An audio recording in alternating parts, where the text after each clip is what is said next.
Isali na natin dito. Then, palamigin muna natin, okay? Bago natin ilagay sa ating pie crust. Pie. Palamigin natin, okay?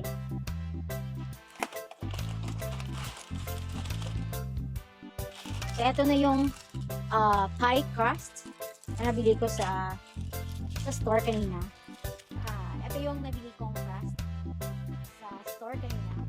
So, ready na siya. So, kasi hindi ako magpre-pretend na marunong akong gumawa ng crust. Kasi baka magpalpak siya. So, it's better na bili na lang ako. 8 lang siya ang magawa, but it's okay. Ayan. Para bukas. Tapos, ganyan ko siya. Ganyan. Parang triangle pie. Ayan siya na.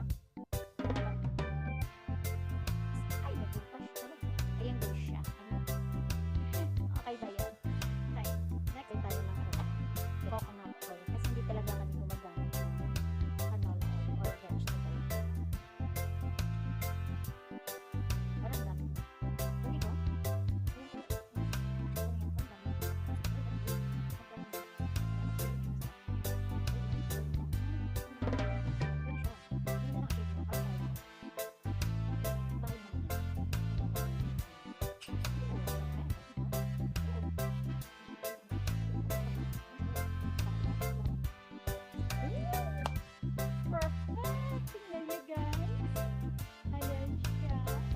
Ayan.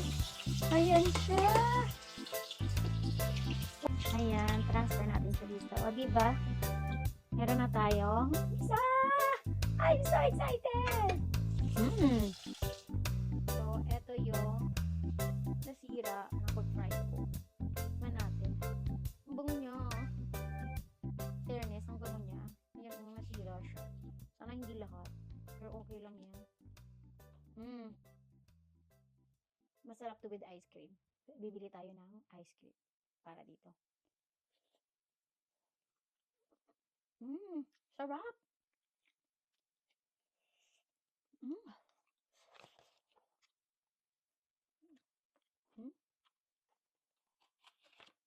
Ang init.